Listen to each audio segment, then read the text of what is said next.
You took him from me. He loved me. You were an embarrassment to him. Look at little Goblin Jr.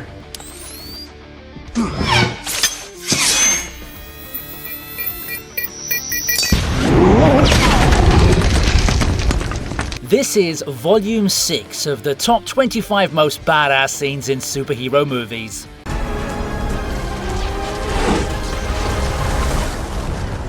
Yeah, now we're going to be bending our minds, that too, without the need of Doctor Strange. The ending of the sequence was quite cool because not only does it portray the crazy potential of reversing time, however, even before that, we got to see both the Flash Boys displaying some intense power and energy.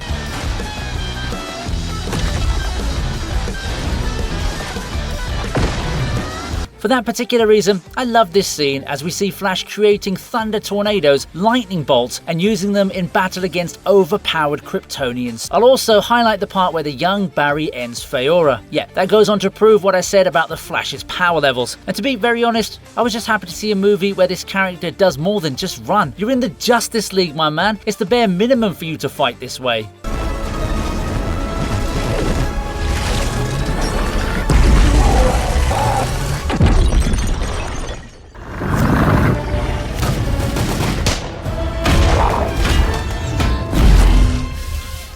We've got the final battle from Captain America Brave New World. It's this particular encounter that proves to us the new Captain America can pack a punch, or in this case, pierce with his wing. It's no secret that the Red Hulk was the main draw for Brave New World, and Marvel did whatever they could to market the living daylights out of the casting.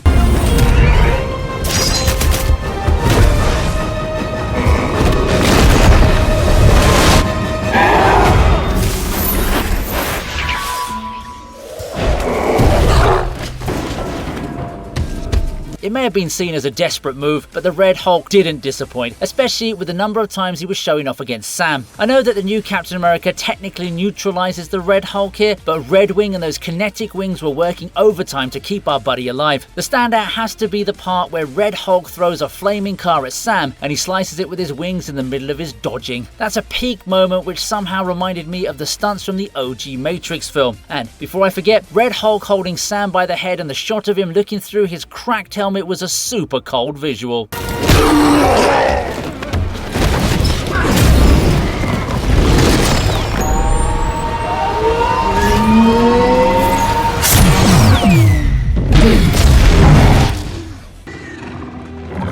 and get us. Next is the final sequence from the final movie in the Venom trilogy. It's not often that you see a character like Venom making the ultimate sacrifice, but man, this sequence hit us really hard, even though it's from a movie that didn't do much otherwise. It could probably be the attachment we have to Tom Hardy's Venom that makes us feel this way, but having said that, the final sequence was a spectacular display of determination and friendship. The Xenophage monsters are amongst the most hideously overpowered creatures I've ever come across. Oh shit.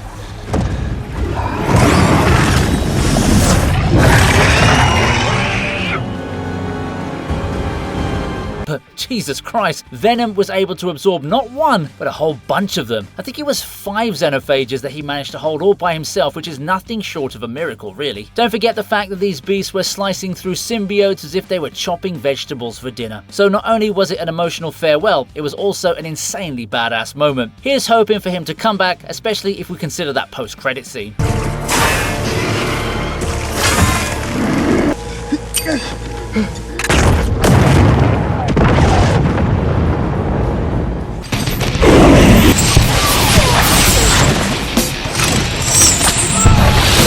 Now it's time to heat things up with Ghost Rider.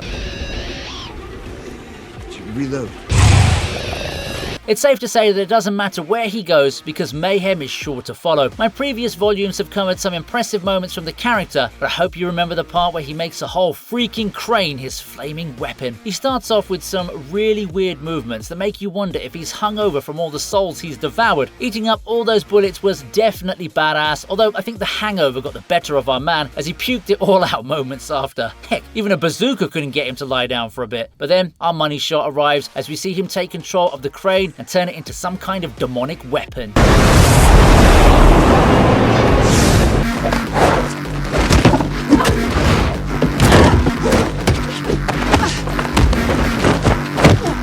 Kicking things off is a fight from the recently released The Old Guard 2 on Netflix. While it's mostly blocking between the two fighters, I'll still say that we got some neat moves for a sequel that didn't even have a lot of promotion building up to its release.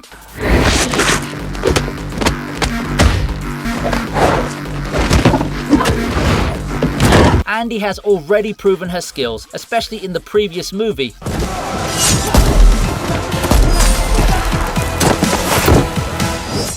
But we got to see some impressive techniques from Quinn, which also happens to be a somewhat unique spelling for a Hollywood character's name. Anyway, the sudden nature of the fight is what works for it, and the fact that they did most of it in a narrow zone makes it more laudable. The Old Guard 2 has, for the most part, not really lived up to its predecessor's name, but I'll give credit where it's due, especially when the ladies show off their fighting skills.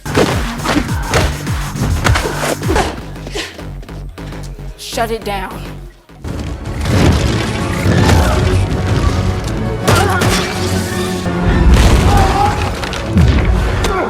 Alright, it's time to welcome this epic moment from Thunderbolts. I don't think I've covered this scene before, but it's going to be showing up a lot more because we have Sentry going easy on the dollar store Avengers.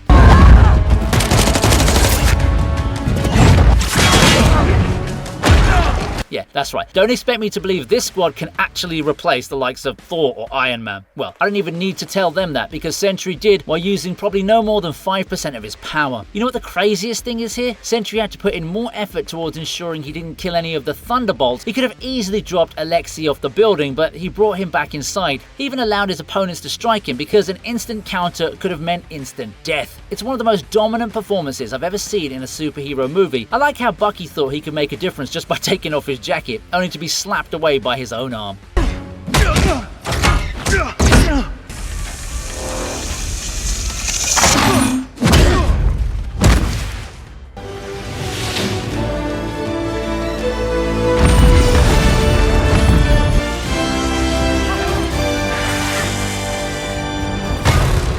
In at number 19 is a crucial scene from Transformers 1. Yes, this is the moment we got the origin of Optimus Prime. He used to go by the name of Orion Pax.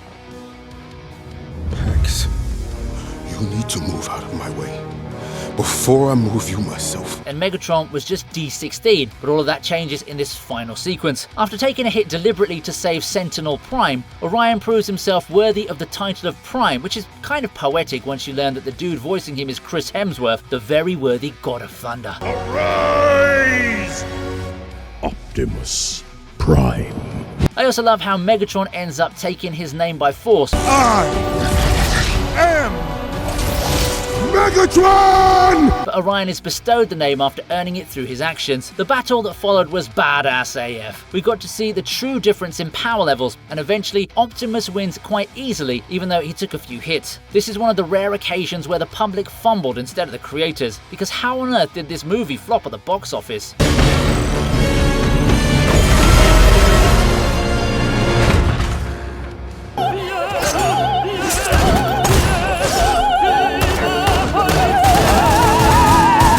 Yes, I know it's a contender for the worst film of the decade, but I can't ignore a slaughter in the opera now, can I?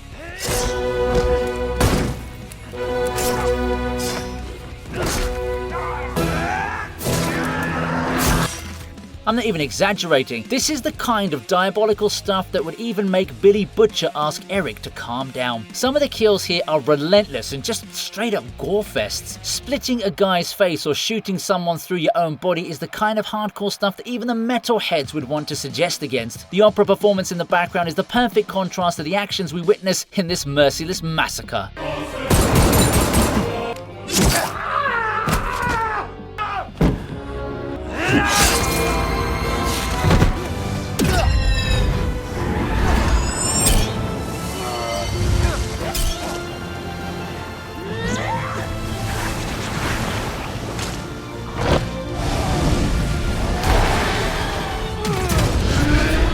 Shang-Chi drops by for a solid showing at number 7.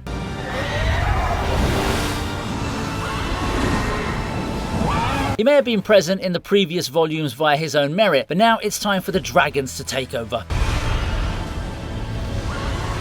It's a CGI fest for sure, but the use of visual effects has never been a bad thing as long as the final outcome was good. And let's just say that the battle between the Dweller in Darkness and the Great Protector was a lot better than just good. It feels magnificent and larger than life, not just because of the good guys eventually winning, but also because of how splendid they look while winning. I'd say that it's still Shang-Chi who delivers the final blow, but it wouldn't have made it to the list if the dragons didn't hype us for the duration that led to the decisive strike. Come on now, Marvel execs. Please give us a sequel with Shang-Chi and the Great Protector teaming up again.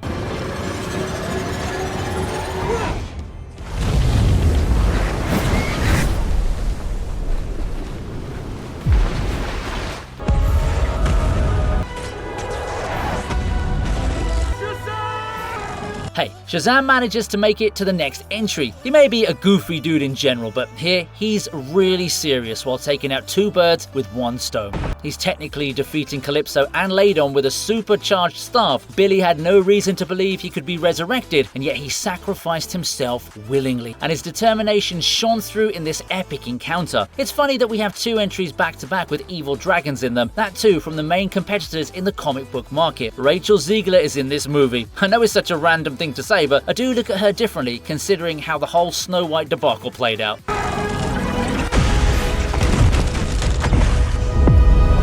There are 206 bones in the human body, 207 if I'm watching Gossip Girl. Alright, now let's enjoy Deadpool and some nostalgic music. After all, our favourite assassin managed to make NSYNC famous again, and as we'd expect,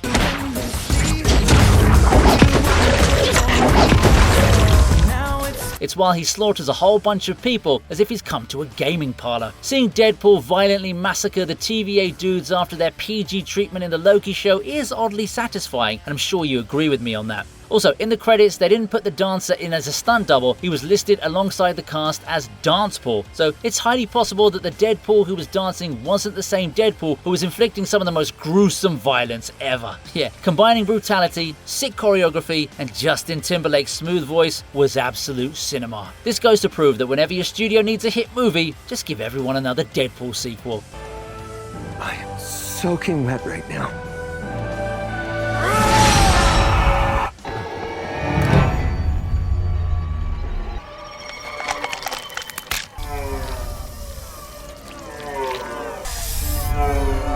Next up is a movie that many people may not have heard about, but hey, it doesn't matter because there's no need to fear when Hellboy is here. This is a brand that has had a hard time with the audience because while the Ron Perlman films have become cult classics, none of the movies have actually turned a profit at the box office. The same goes for The Crooked Man, but at least we get a badass moment with a cursed python. It's a short moment but has high impact because of all the chaos the python inflicts upon Cora right before getting crushed. It's a creepy sequence for sure, but at least Hellboy makes sure this creature won't kill anyone else again. And yeah, I know his character design is a bit weird, but he's a much younger version of the man we're used to seeing, so I'm going to allow it.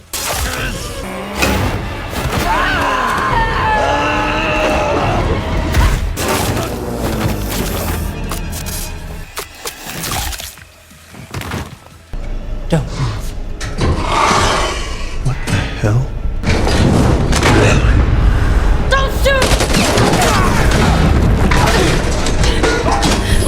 Yes, at number 13, the infamous Morbius makes an appearance. Also, it's Morbin and slashing time.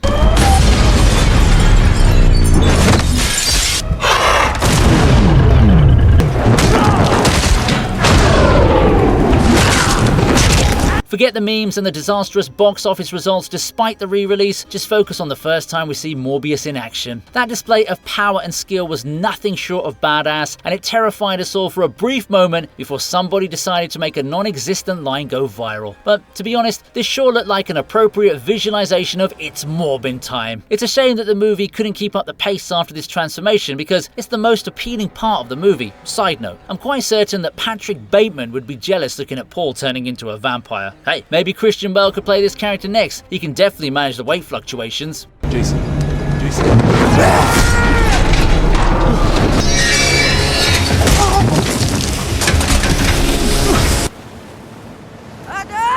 Got shot.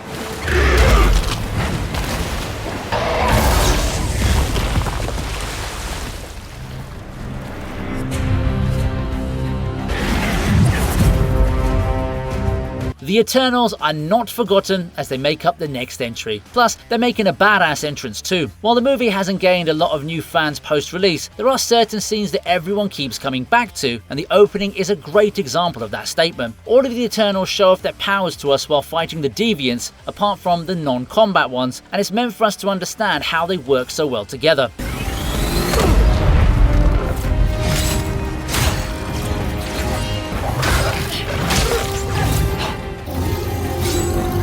Apart from Icarus, who's flexing his laser eyes a bit too much, everyone else is working in groups of 2 and beating the other Deviants. It must be really nice to have such a reliable squad protecting you for thousands of years.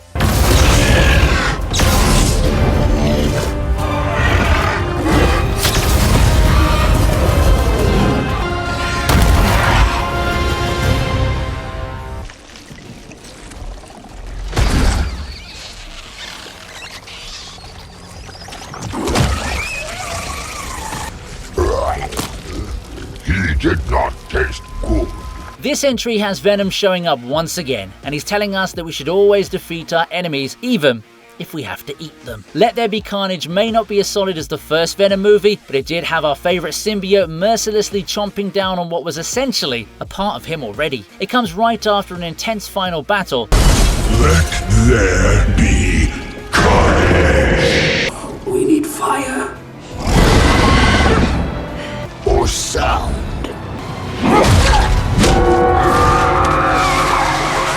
But the result wasn't technically decided until Venom decides to snatch Carnage away from Cletus Cassidy and eat him right in front of his very eyes. It was pretty dismissive and sassy too, but I can understand why Venom would be upset because of all the damage Carnage caused.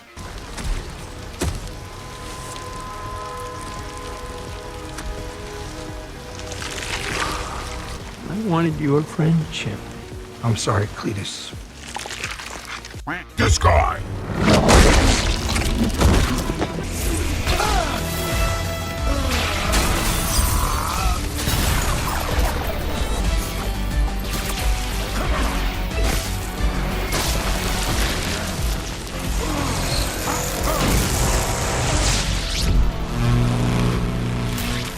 Thank you, Gwen Stacy.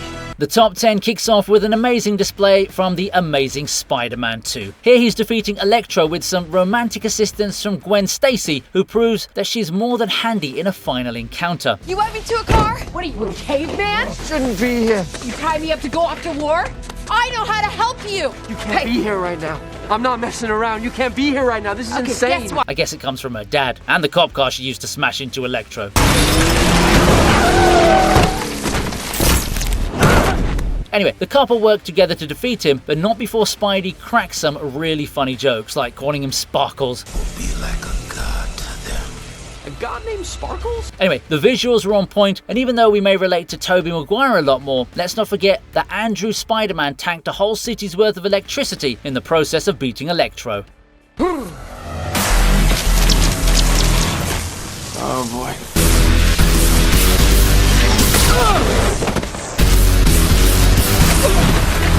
I hate this song!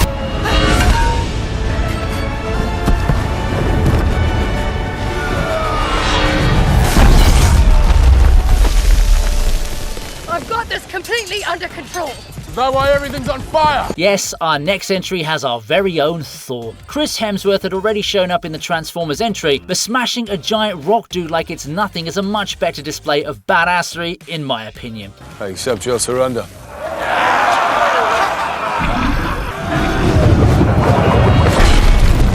Yes, we all know of the fan theories surrounding this being Korg's dad, but I'd much rather enjoy watching the God of Thunder absolutely bamboozling everyone with raw power. I mean, he even gave his opponent a chance to walk away. Arrogance got the better of him and turned him into pebbles. Man, this must have felt worse than Dwayne Johnson turning into Kevin Hart. And honestly, I feel this is a much better balance of sass and power for Thor than whatever they did to him in Love and Thunder. Anyone else?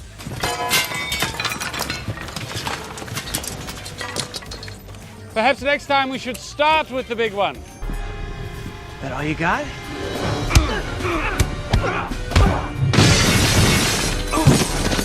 Stings, doesn't it? protected you in high school, now I'm gonna kick your little ass. Entry number 8 sees the return of Bully Maguire to the TV region, and he's an absolute savage as always. I don't need to tell you how he is essentially the king of meme culture, but he also gets to show off his fighting skills without covering himself in the suit against his pal Harry. It was an easy win for sure, but the words must have stung his opponent more than any of his attacks, apart from that last Uno reverse.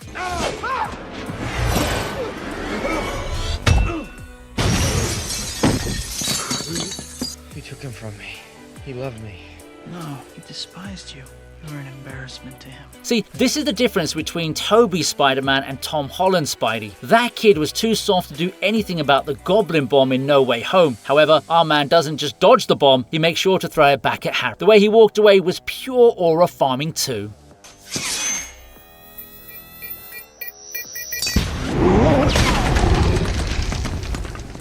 Okay, he can't see me. I can see you.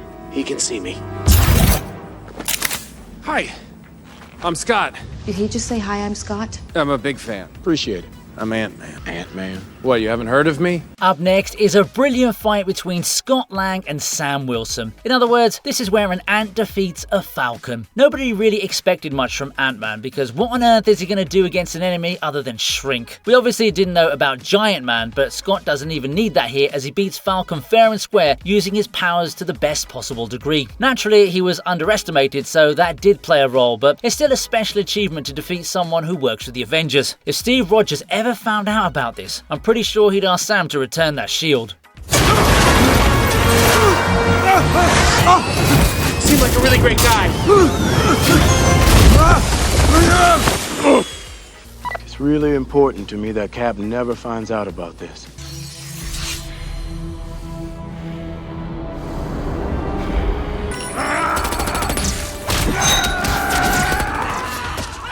Weapon X is loose.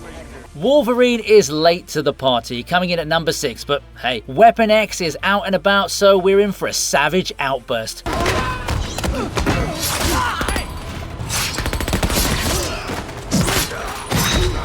I'll maintain once again that this cameo would have been far more effective had they not shown us the adamantium claws in the trailer, but it didn't take away from the fact that Logan is an unstoppable beast when he's loose. This is Wolverine stripped of all logical thinking. He's a bare animal, and that's what makes his rampage so much more impactful than what we'd seen up until X-Men Apocalypse. He absolutely stole the show here in just a few minutes or so of screen time.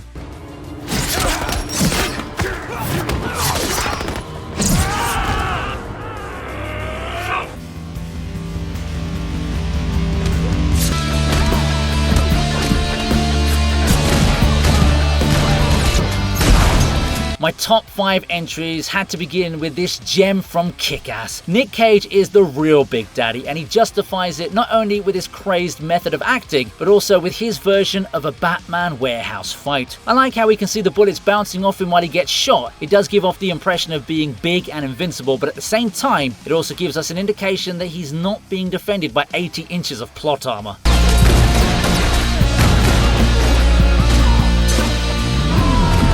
Then again, knowing Nick Cage, he'd probably power up even after a fatal shot. But yeah, it's an awesome anti-hero sequence.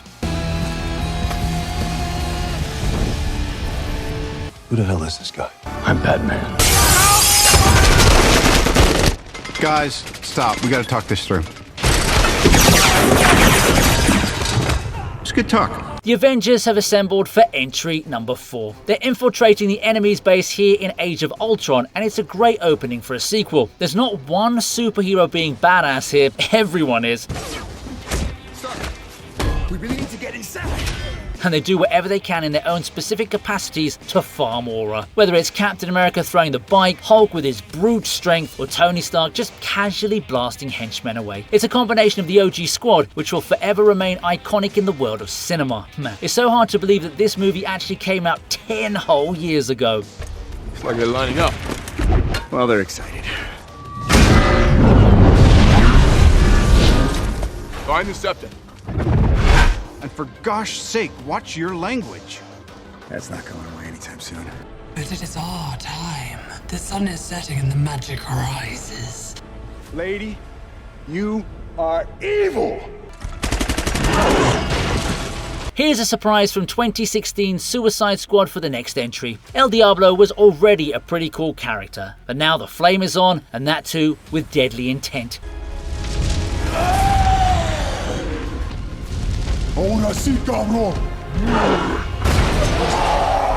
He didn't land much damage on Incubus in his normal form, so he shocked all the viewers with his freak transformation that turned him into a deadly monstrous entity. Yeah, for all the flaws and criticisms, Suicide Squad did have redeemable moments like this one because the fans kept coming back to the fight, proving its impact. But man, Incubus needs to chill. Enchantress just wanted him to make them bow to her, but Flamin' Bro straight up tried to end them all.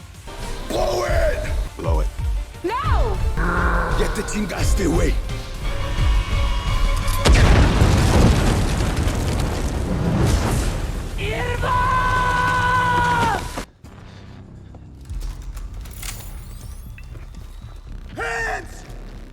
Guys, you do not want to do this, trust me. Mask! Copy!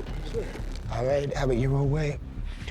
Mask! Copy. What the hell is that? Alright, let's hear it for Venom one more time at number 2. He's dominated this video, hasn't he? And here he's swatting the SWAT team like it's a Sunday picnic. The instant transformation combined with the multiple poses he struck came together for a really badass display.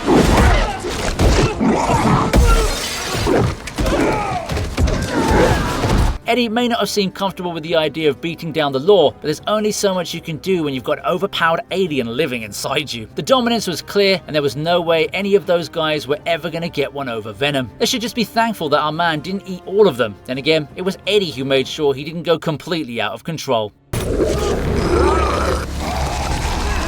We do not eat policemen!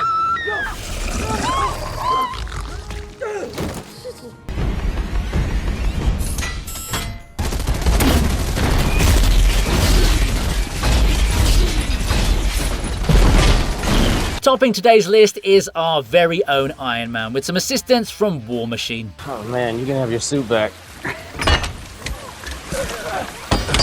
Tony, look, I'm sorry, okay? Don't be, forget it. No, it's your fault. I just wanted to say I'm sorry. Thank you, that's all I wanted to hear. Both men are totally owning the fight, but not before they have a bit of a tussle themselves. Of course, once Rhodey was in control again, it became a display of mecha dominance, and I gotta say, this was a peak scene even though the movie didn't get as much love. If anyone's wondering why this scene is so much better than almost any other Marvel action scene in recent years, it's mainly because it was actually storyboarded and directed by Genndy Tartakovsky. Who's that, you might be asking? Well, he's the man behind Dexter's Laboratory, Powerpuff Girls, Samurai Jack, and the Hotel Transylvania films. He's an absolute legend, and it shows in how perfect this fight against the Hammer Drone is. Get down!